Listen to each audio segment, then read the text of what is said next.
English shorthand dictation. Ready, start. As President of India and in my capacity as a public man, I have taken part in many public functions, addressed innumerable gatherings, and inaugurated many a memorial.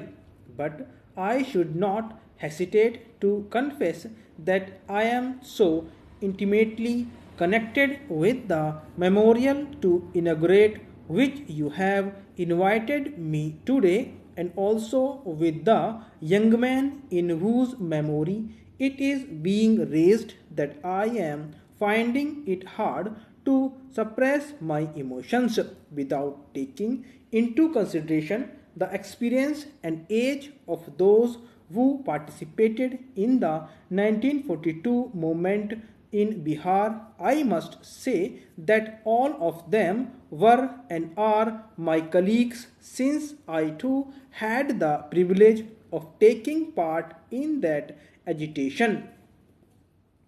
Some of us got an opportunity of working among the people, while some were arrested at the very start of the movement, so that their activities remained confined within the four walls of prisons.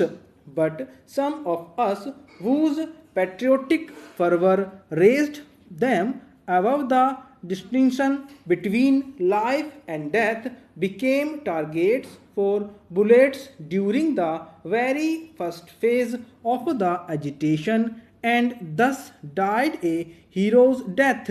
You will agree with me that these persons must be assigned the foremost place among those who have made sacrifices for the cause of the country. It is in the memory of such martyrs who laid down their lives unhesitatingly that this memorial has been raised today, when we are luckily independent, and the object for which those young men made the supreme sacrifice has been achieved. It is our duty to keep the memory of those martyrs fresh in our minds and pay homage to them. Their courage and selfless love of the country will ever remain a source of inspiration for the people of free India.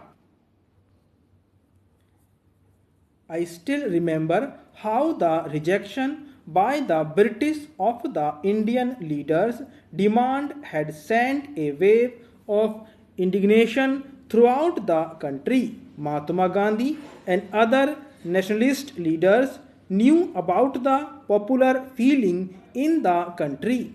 They were keen to utilize India's manpower and this upsurge of enthusiasm in helping the allied nations who claimed to be fighting for democracy. It was possible only if India were declared a free country, or at least her right to freedom accepted in principle.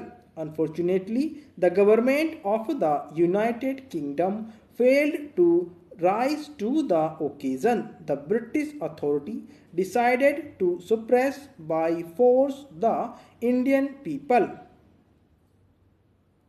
When I review the history of the last 50 years, I feel proud of the part that Bihar has played in the country's struggle for freedom. This feeling of pride is not based merely on the fact that I too happen to belong to this state.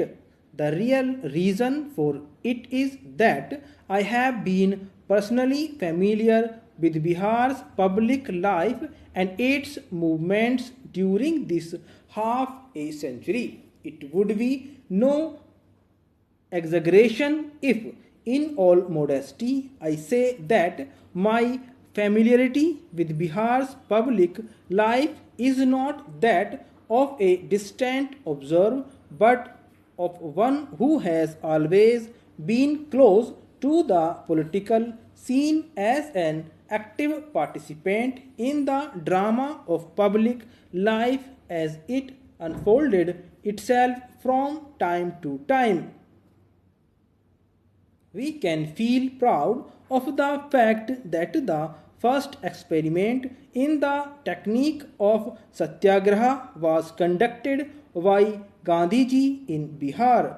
To all the subsequent movements and agitations, Bihar made its appropriate contribution, but there was one movement with which Bihar completely identified itself, and that was the campaign of August 1942. As far as I know, and my information in this regard is fairly adequate in our whole history of the freedom struggle, it would be difficult to find a parallel to the sacrifices made and hardships suffered by the people of Bihar during the 1942 movement. Nevertheless, the basis of that movement was truly national, and whatever Bihar did at that time forms a part of India's history. All these martyrs laid down their lives as Indians. Therefore, I feel that all that happened in Bihar during those months is a matter of pride not only for this state but for the whole country, and these brave young men are the true sons of India. Their memory can admit of no geographical bounds. It pervades the whole land of ours. Let us bow to those martyrs who sacrificed themselves in the name of India and for the glory of India. These patriots ended their worldly existence so that a new chapter in India's history may begin. They offered their lives so that the generations to come may breathe unfettered the air of freedom in this country. The government of Bihar deserve to be congratulated on all that they have done to perpetuate the memory of these martyrs. Man does not live by bread alone. He cannot ignore the sentiments and feelings on the foundation of which stands the edifice of human faith and traditions. It is from these that man derives inspiration. Again, it is these feelings which illumine his path in life. This memorial sustain in people's hearts. Stop.